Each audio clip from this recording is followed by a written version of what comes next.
The message arrived in 17 languages. None of them were English. That was the first thing Aiden Rowe noticed when the Galactic Accord's welcome transmission landed on his desk at the Interstellar Affairs Bureau. 17 languages. Thurvani, Pelanti, Jarathi, Vorai, the old ones, the ones that had been speaking to each other for centuries. Not a single human tongue among them.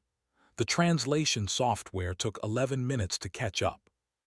By the time Rowe could read the message properly, it had already been sitting on his desk for half an hour, and he had already decided he did not like whoever sent it. The message said, Earth had been granted Tier 7 observer status within the Galactic Accord. It said this was an honor.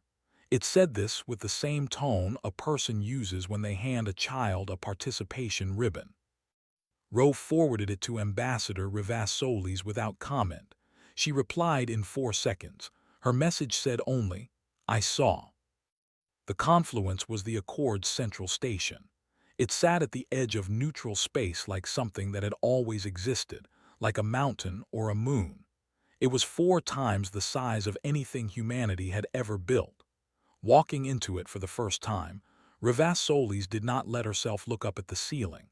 She had decided before the shuttle docked that she would not give anyone the satisfaction of watching a human gawk. She walked in like she owned the corridor. Her 2-person staff struggled to keep up.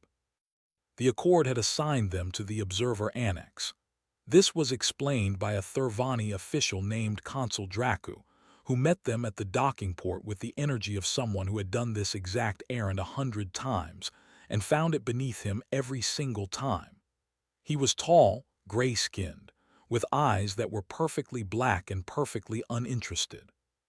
Observer Annex is on sublevel 4, he said, without greeting them. Observers receive session feeds through the screen terminals. Observers do not enter the main chamber. Observers do not speak during proceedings. Questions? Yes, Soli said. Dracu looked at her the way someone looks at a chair that has started talking. What gives Earth a Tier 7 classification? She asked. We have faster-than-light travel. We have 17 orbital stations. We have made first contact with your government on our own terms. What metric puts us at Tier 7? Dracu smiled. It was not a warm expression. Age, he said. The Accord measures civilization by continuity and contribution. Earth has existed in recorded interstellar terms for 11 years. The Thurvani have existed for 4,000. Tier 7 is not an insult, Ambassador. It is simply accurate. He paused. Any further questions? Soli said nothing. She followed him to sublevel 4. The Observer Annex was a clean, gray room with padded benches and 8 screen terminals mounted on the wall. There were 2 other species already seated, small, quiet, watching their screens with the careful attention of people who knew they had no other option. Soli sat. She watched the main chamber through a screen. She watched Dracu take his seat in a room with a ceiling she had decided not to look at, in front of a gathering of species who had been talking to each other for centuries, and she watched him open the session. His opening remarks lasted 20 minutes. At the end of them, he gestured toward the Observer Annex screen toward them and said, in a voice that carried easily through the audio feed, We also extend formal acknowledgement to our newest Tier 7 observer, the delegation from Earth. An unremarkable dust colony, but a persistent one. The chamber responded with something that was not quite laughter, something more like quiet amusement. The kind of sound a room makes when everyone is thinking the same thing and no one feels the need to say it out loud. In the Observer Annex, one of the other species glanced sideways at Solis. It was a Vorai, small, pale, with eyes that caught light strangely. It did not say anything. It just looked at her for a moment, then looked back at its screen. Solis sat completely still. Her hands were in her lap. Her face was neutral. She filed a formal protest through the Accord's official channel at the end of the session. The automated system logged it. The confirmation message said, Your correspondence has been received. Estimated review period, 14 to 22 years. She forwarded that to Roe too.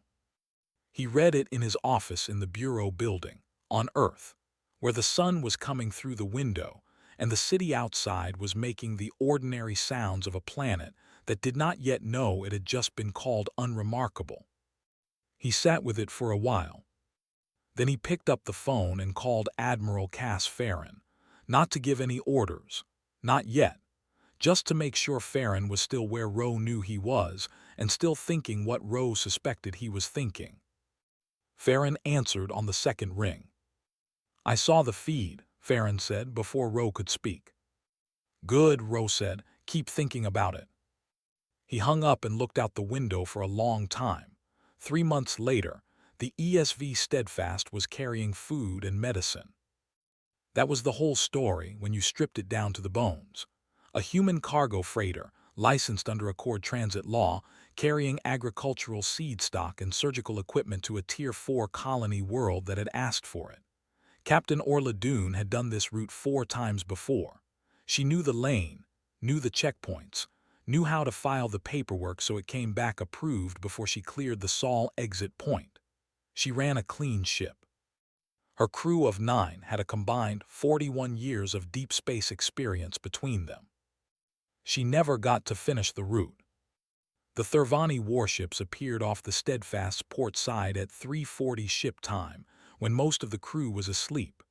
2 of them, both military class, running no identification lights. The kind of arrival designed to feel like a wall. Fleet Warden Bechtel opened a channel without asking permission. His image filled Doone's communication screen, big, armored, carrying the specific expression of someone who had done this before and found it easy. "You have entered a Thurvani exclusion zone," Bechtel said. "You will stop your vessel and prepare for cargo inspection." Doone pulled up every chart she had. There was no exclusion zone on any of them. She told him that calmly, citing the coordinates. Bechtel was not interested in her charts. He cited Article 9, Clause 44 of the Accord Charter, a rule that allowed resource reallocation from non-compliant vessels. He said the Steadfast's failure to register passage through a zone Earth had never been told existed, made them non-compliant by definition. "That's circular," Doone said. "It is law," Bechtel said. Doone asked for the formal exclusion zone notification that should have been sent to Earth's Transit Authority. Bechtel said it had been sent. Doone said she had no record of it. Bechtel said that was Earth's problem. Doone told him she was not surrendering her cargo. She told him she was logging the encounter and transmitting it to the Bureau in real time. She told him she was going to keep flying. She turned off his channel and told her navigator to hold course. The first shot from the Thurvani warship was fired 11 seconds later. It was supposed to be a warning shot. That was what Bechtel would say later, in the inquiry that would come much later, in the tribunal that would come even later than that. A warning shot aimed to miss. It did not miss. It hit the Steadfast aft section at the engineering junction. The explosion tore through the rear corridor. 3 crew members were in that corridor. Their names were Danny Reeve, Saul Paris, and Hugh Carta. They had a combined 41 years of deep space experience, and they had 11 seconds between Doone's decision and the impact, which was not enough time to be anywhere else. The Steadfast tumbled. Doone got the emergency systems online. She sealed the breach. She got 6 surviving crew members into the forward compartment, and she hit the distress beacon with both hands, and she kept the black box recording running, because she had decided that whatever happened next, someone was going to know exactly what had occurred. Bechtel's ships waited until the Steadfast stopped tumbling. Then they boarded. They took the cargo. They left the surviving crew alive in a crippled ship in neutral space, with a 3-day wait for the nearest Earth rescue vessel. Doone spent those 3 days keeping her remaining crew alive and writing down everything she remembered, in order with timestamps. The distress signal reached Earth in 40 minutes. The black box recording reached Earth's Parliament in 6 hours. The names reached every news network on the planet before midnight.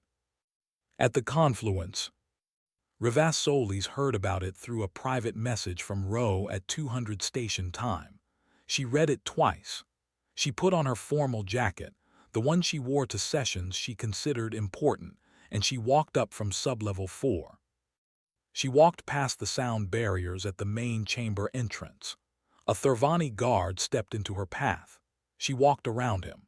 She stepped into the main chamber, the one she had been watching on a screen for 3 months, and she moved to the speaking floor and she said, loudly and clearly, that she was formally requesting an emergency session.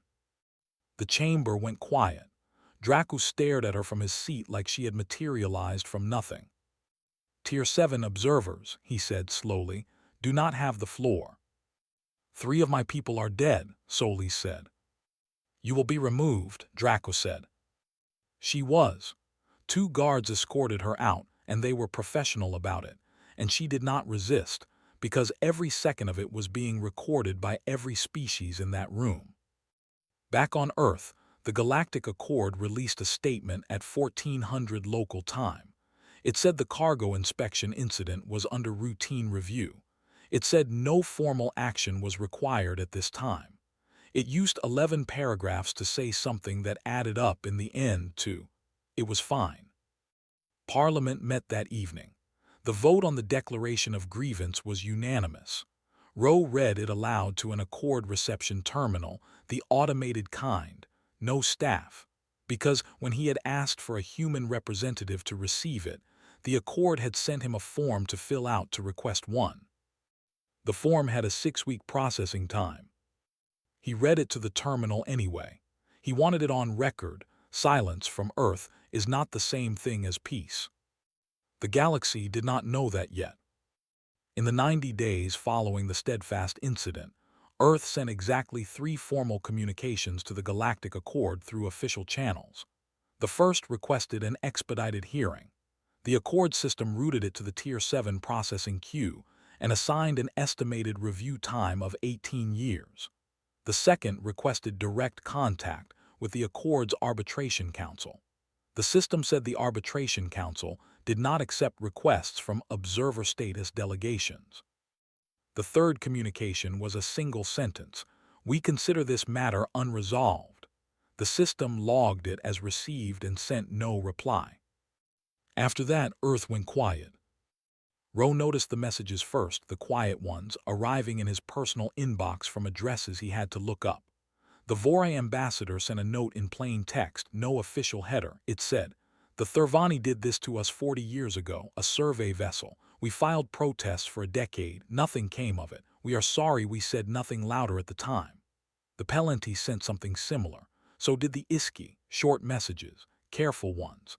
Nothing that could be read as an official position. Just one civilization quietly telling another that they understood what was happening, and that they were sorry they had no power to change it. Ro read everyone. He replied to none of them because there was nothing useful to say yet. He added each sender's name to a separate file he had started keeping. He did not title the file, he just kept adding to it. Ambassador Solis was recalled from the confluence. No announcement was made. A skeleton staff of 3 people remained at the Observer Annex with instructions to watch, record, and send daily reports. They were told not to speak in sessions unless spoken to directly, and they were told not to make any statements to other species on behalf of Earth. They followed those instructions carefully. What they observed in those 90 days was that the Accord went on as normal. New trade agreements, territorial adjustments, a minor dispute between 2 Tier 3 civilizations that the Accord resolved in about a week. The Steadfast incident was mentioned twice in session records, both times as a footnote in a broader discussion about transit corridor management. One of the skeleton staff, a young analyst named Bryn, sent Ro a personal note at the end of the 2nd month. It said, "They have genuinely forgotten, or they think we have." Ro replied, "Let them think that." What the galaxy could not see, because it had never thought to look, was what was happening inside Earth's borders during those 90 days. The research labs ran day and night. The shipyards did too. 3 new vessels were already under construction. They had been planned before the incident, and the work on them accelerated without any public announcement about why. Engineers pulled double rotations. Materials were rerouted. In military installations across 4 continents, personnel were quietly reassigned, not mobilized, not put on alert, just moved into position, the way you move pieces on a board before the game begins. Every civilian Earth vessel in Accord-adjacent space received orders to return to Sol. The message that went out to them was routine, almost boring, a standard safety advisory citing unspecified navigational updates. Every captain who received it understood what it actually meant, because they had all seen the news, and they turned their ships around without asking questions. The Galaxy watched the human ships leave. One Accord monitoring post flagged it as unusual and filed a report. The report went into a queue. Admiral Cass Farron presented his readiness assessment to Parliament in a classified session on the 88th day. The meeting lasted 11 hours. No one who was in that room discussed what was said in it. What leaked was only the length of the meeting, and the fact that when it ended, every person who walked out of it looked the same way, not angry, not afraid. Decided. Rowe stopped by Farron's office at the end of the 89th day. He did not call ahead. He just sat down across from the Admiral's desk and looked at the star charts on the wall for a while. "I want it clean," Rowe said eventually. "It will be clean," Farron said. "I want every action defensible under Accord law. I have lawyers on it, 3 teams. They've been working for 6 weeks. Rowe nodded, and the crew. Farron said the fleet was ready. He said the crews had been briefed. He said morale was not a concern. He said morale was actually, if anything, the one thing he was not worried about. Rowe stood up. He looked at the charts once more. He found the Thurvani border without having to search for it, because he had been looking at it in his head every day for 3 months. "On the 91st day," Rowe said. Farron nodded. The 91st day came the way days always do, quietly, without ceremony, 1 second after the last second of the night before. The sun rose over the Bureau building. The streets outside made their ordinary sounds. In orbit above Earth, Admiral Farron's fleet finished its final checks and began to move, not toward the confluence, toward the Thurvani border. No press conference, no broadcast, no announcement of any kind. Earth simply stopped talking and started moving, and the Galaxy, busy with its trade agreements and its session records and its queue of unread protests, did not notice until it was already too late to pretend the situation was still minor. Nobody in the Galaxy had ever seen a blockade like this one. That was the thing that took a while to understand. Because blockades existed, the Accord knew what a blockade was. Civilizations had been cutting off each other's supply lanes for thousands of years, and the pattern was always the same. You positioned your ships, you fired on vessels that tried to pass, you made the cost of movement higher than the benefit. It was blunt and brutal, and it was how things had always been done. Earth did not do it that way. Farron's fleet came out of transit at 17 separate points along the Thurvani border simultaneously, not at the military installations, not at the weapons platforms, at the shipping lanes, at the cargo corridors, at the freight routes that carried food and fuel and raw material to Thurvani colony worlds and trading partners. And then the fleet stopped, held position, and waited. The first Thurvani cargo hauler to encounter the blockade was a vessel called the Durvast, running a routine supply drop to an outer colony. It came out of transit and found 3 Earth warships waiting in a loose formation across the lane ahead. An Earth officer opened a channel. She was polite. She identified herself, identified her vessel, identified the legal basis for the interdiction, Article 9, Clause 44 of the Accord Charter, the same clause Bishtal had used on the Steadfast, and she said the Dervest was required to stop for inspection of its cargo manifest. The Dervest captain demanded to know what authority Earth had to do this. The Earth officer read the clause back to him, word for word. The Dervest stopped. It was boarded. The crew was treated correctly. The cargo manifest was checked with care. After 40 minutes, the Earth officer thanked the captain for his cooperation and told him his cargo was not subject to reallocation today. The Dervest was sent back the way it came. It happened the same way at all 17 intercept points. Every vessel that tried to pass was stopped. Every stop was documented. Every boarding was carried out by officers with recorders running and lawyers watching from relay ships at the edge of sensor range. No cargo was taken without the full procedure that Article 9 required. No crew was harmed. No shots were fired. By the end of the first day, the Thurvani outer colonies had received nothing. On the second day, Bishtal made his move. 3 warships, not cargo haulers. They came in fast and hot at the central corridor, running full power to their forward weapons. Bishtal opened a channel to the Earth fleet and told Farron, who had been sitting in his command chair for 18 hours, that he was going to dismantle every Earth vessel in this sector if they did not withdraw in the next 10 minutes. Farron waited for Bishtal to finish speaking. Then he said, "You have 8 minutes and 40 seconds left. I'd suggest using them to strap in." Bishtal did not strap in, he charged. 4 minutes later, all 3 Thurvani warships were dead in space. Their drives were offline. Their weapons were gone. Their hulls were intact. No crew aboard any of them had been killed, though several had been injured in the violence of having their ship systems precisely disassembled at range. Earth medical vessels were on site within 6 minutes. They asked the Thurvani crews if they needed assistance. 2 of the 3 captains refused. 1 accepted, and his injured crew members were treated in an Earth medical bay that was clean, well-staffed, and exactly as good as anything the Thurvani had.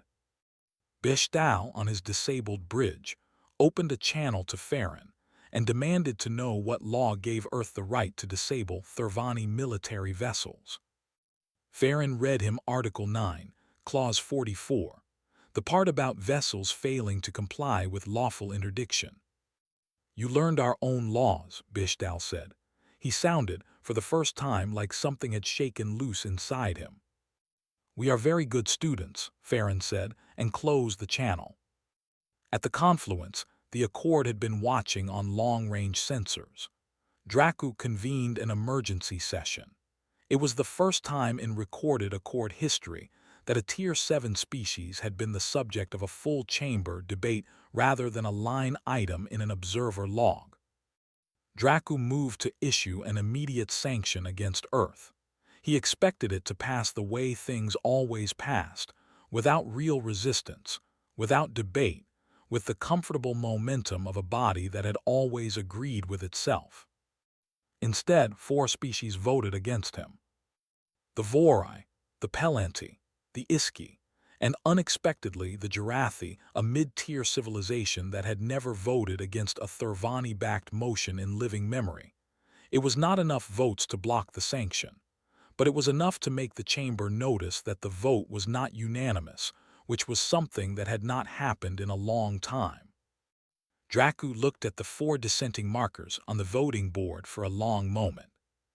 Then he looked at the long-range feed from the Thurvani border, where Earth's fleet sat in perfect formation, holding every shipping lane closed with the calm patience of people who had decided to wait as long as it took. He did not say what he was thinking, but the chamber watched him not say it, and several of them understood, for the first time, that the situation was not going to resolve itself the way these situations usually did. Far away in the disabled Thurvani warship, Bishtal sat in his command chair and stared at the wall. He had used Article 9 on a dozen vessels over his career. It had always worked the same way. The other ship stopped, or it didn't, and he fired and it stopped anyway. He had never once considered that someone might read the article all the way to the end. The Accord's Intelligence Division pulled Earth's full historical profile on the third day of the blockade. The file was 12,000 pages long. It had been sitting in a server archive for 11 years since the day Earth made first contact, and in 11 years no one had read more than the summary page. The summary page said, Single System Species, Pre-Accord Development, Emerging FTL Capability, Recommended Status, Tier 7 Observer. That was the whole of what anyone at the Confluence had known about humanity for 11 years. A paragraph. It took the Intelligence Division 4 days to read the full file. When their lead analyst submitted her report to the Chamber, it was 40 pages long, and the Chamber was quiet for most of the reading of it. The Vora ambassador, Sean, had read the file already. He had requested a copy 2 months ago, after the Steadfast incident, because the Vorai had learned the hard way to read files about species that were quiet in ways that felt wrong. He had read it over 3 evenings, and then sat with it for a week before he said anything about it to anyone. On the 5th day of the blockade, Sean requested the speaking floor. Dracu gave it to him, mostly because refusing would have looked worse than allowing it. Sean did not use a data display. He did not bring charts. He just stood at the speaking position and talked in his quiet and precise way for 20 minutes. He said, humans had been in continuous conflict with each other for their entire recorded history. Not intermittent conflict, not cyclical conflict. Every generation, every century. Wars over land, over water, over belief, over nothing, over everything. They had built weapons capable of ending all life on their planet, and they had not used them, but not because the weapons were never ready. Because something in them, every time, had pulled back from the last edge. He said, they had survived 3 separate extinction-level events in their geological record. A collision with a large space object. 2 periods of total climate collapse. They were alive because their planet had tried to kill them several times and had not managed it. He said they had achieved faster-than-light travel in 60 years. The Thurvani had taken 900. The Accord average across all current members was 412. He said they had spent the last decade since FTL not conquering anything, not expanding aggressively, building stations, establishing trade, filing paperwork through official channels, being patient. You called them a dust colony, Sean said. He was looking at Dracu when he said it. They responded by building a fleet, training lawyers, reading your charter in detail, and waiting for a reason. We gave them a reason. The chamber was very still. I want to be accurate, Sean continued. I'm not saying humans are kind. I am saying they are patient in a way that should worry every species in this room, because patient and angry is a combination we have not seen before, and we are currently watching it hold 17 shipping lanes closed without firing a single weapon in aggression. He stepped back from the speaking position. He sat down. On the 6th day, Rivas Solis walked back into the confluence. No one stopped her at the main chamber entrance. She did not look at the guards. She walked past the sound barriers and into the main chamber and took a seat in the observer row, not the annex, not the screen terminals on sublevel 4, the actual chamber floor, and no one asked her to leave. When the session opened, she requested the floor. Dracu gave it to her. His expression was hard to read. Maybe he was tired. Maybe he was thinking about something Sean had said. Whatever it was, he gave her the floor.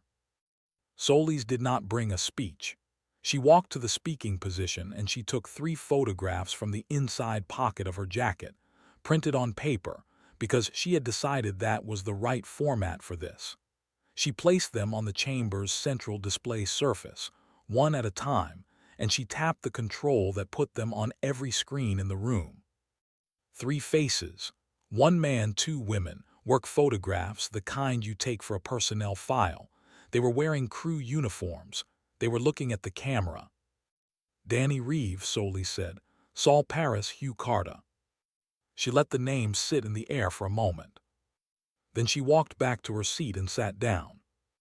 The chamber stayed quiet for several seconds after that. Not the polite quiet of a body moving on to the next item. Something different.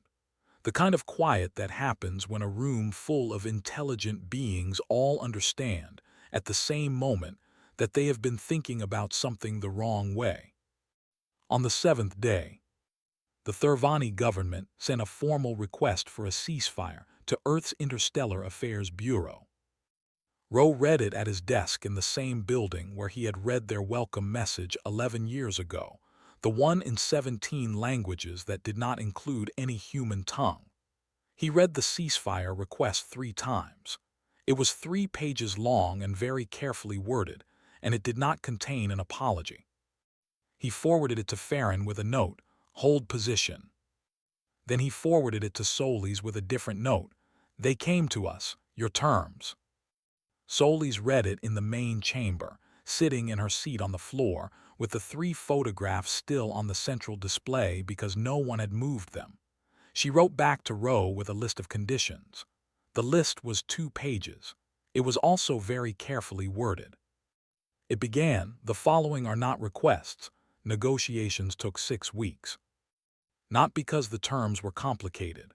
The terms were simple, the way a broken bone is simple, obvious to anyone who looked at it, easy to understand, not easy to fix. What took 6 weeks was the other parties learning to accept that the terms were not a starting position. Solis had told them that on the first day. Several of them had not believed her. By the end of the 3rd week, all of them did. Dracu was not running the chamber anymore. He was still present. He still sat in his seat. But the session chair had quietly shifted to a Jarathi diplomat named Vor, who ran proceedings with the careful neutrality of someone who understood that the old arrangements were no longer working and wanted to be remembered as the person who handled the change professionally. Dracu watched from his seat. He did not speak much. When he did, it was brief. The Accord's formal ruling came down on a Tuesday. It said the Thurvani had violated interstellar neutrality law in the interdiction and boarding of the ESV Steadfast. It said the discharge of weapons against a non-military vessel in neutral space was unlawful under 4 separate Accord Charter provisions. It said Fleet Warden Bishtal bore direct command responsibility and was remanded to the Accord Tribunal. Bishtal, when he received the ruling, said nothing publicly. His government issued a statement that described the finding as subject to ongoing review. The Accord ignored that statement. Earth received full reparations for the Steadfast within 30 days of the ruling. The calculation covered the vessel itself, the destroyed cargo, the lost transit contract, and the compensation packages for the families of Danny Reeve, Saul Paris, and Hugh Carter. The payment was made in Thurvani resource credits, which took some converting, and the conversion took some time, but it arrived. Roe signed the receipt personally. He did not celebrate. He sent the funds to the relevant departments with instructions for their use, and he sat in his office afterward and did not do anything for about 20 minutes. What the funds actually paid for, a decision Parliament made without much debate, was the completion and naming of 3 new vessels already under construction: the IDS Danny Reeve, the IDS Saul Paris, the IDS Hugh Carter, each one larger and better equipped than the Steadfast had been, each one certified for the deep transit lanes that the Steadfast had been running when it was stopped. Nobody made a ceremony of the naming. The 3 ships were registered in the fleet record. Their names were logged. They went to work. Earth's status reclassification came 2 weeks after the reparations. The Accord's Classification Committee, chaired by Vor, convened and reviewed the existing tier structure against Earth's demonstrated capabilities. The review took 4 days. The result was Tier 1 Associate Standing, a category that had existed in the Charter for 200 years and had been empty for all of them. No species had ever been moved directly to Tier 1 from Tier 7. The committee's written explanation for the jump was precise and 5 pages long. The last line of it said, "The committee finds that Earth's existing classification was not based on accurate assessment." Rivas Solis received a permanent seat in the main chamber. She requested the seat nearest the door. When the session coordinator asked why, she said she wanted to be easy to find. No one pushed for a different answer. The sound barriers in the observer annex were removed during a maintenance window later that month. Quietly. No announcement. Farron withdrew the fleet from Thurvani space on the date that had been agreed in the negotiations. The withdrawal was orderly and scheduled. It happened in the same way the blockade had begun, without ceremony, without broadcast, one ship at a time moving back through transit in the sequence Farron had planned. The last Earth vessel cleared Thurvani sensor range at 1700 station time. Thurvani monitoring posts tracked every ship from the moment the withdrawal began. They counted them all the way out. Every vessel that had arrived was accounted for. Every hull that had come through was going back. Nothing had been left behind, not a probe, not a relay, not a marker. Farron had made sure of that. He wanted them to count. He wanted them to know exactly what had come into their space and exactly what had left, so that there would be no mystery about it. Just a clear record that Earth could come and hold and leave with everything it came with, and do so on its own schedule. The Accord updated its records that week. The entry for Earth had always been short. Tier 7, Observer, 1 paragraph. Under the new entry, the classification changed to Tier 1 Associate. The contact history was updated. The file cross-referenced the blockade, the ruling, the reparations, the reclassification. The file was now longer than most. Several species diplomats read it in full. Most of them said it was an unusual document. Sean of the Vor read it and said it was not unusual at all. He said it was exactly the kind of document Earth would produce, and that other species should read it carefully, and then read humanity's per-contact history and understand that they were now dealing with something the Accord had not dealt with before. Most of them nodded and moved on to other things. A few kept thinking about it. Rowe visited the memorial on a Thursday. It was not a grand structure. No one had built a monument or a plaza. It was just a wall in a small garden outside the bureau building, not far from the window of his office, a plain stone surface with 3 names engraved in it at eye level. Nothing else, just the names and the dates. He stood in front of it for a while. The city was making its ordinary sounds around him. Somewhere down the block someone was arguing about something. A transport hummed overhead. The light was ordinary afternoon light, the kind that falls on everything equally. He read the names aloud, not loudly, just enough to say them. Then he went back to work, because the Accord had scheduled a session on transit corridor standards at 1400 the following day, and Solis had sent him a briefing note that was 20 pages long. And there were 7 pending messages from 3 different delegations that needed responses before morning. The galaxy was large and full of species who were still learning what Earth was. Rowe figured that was fine. They would keep learning.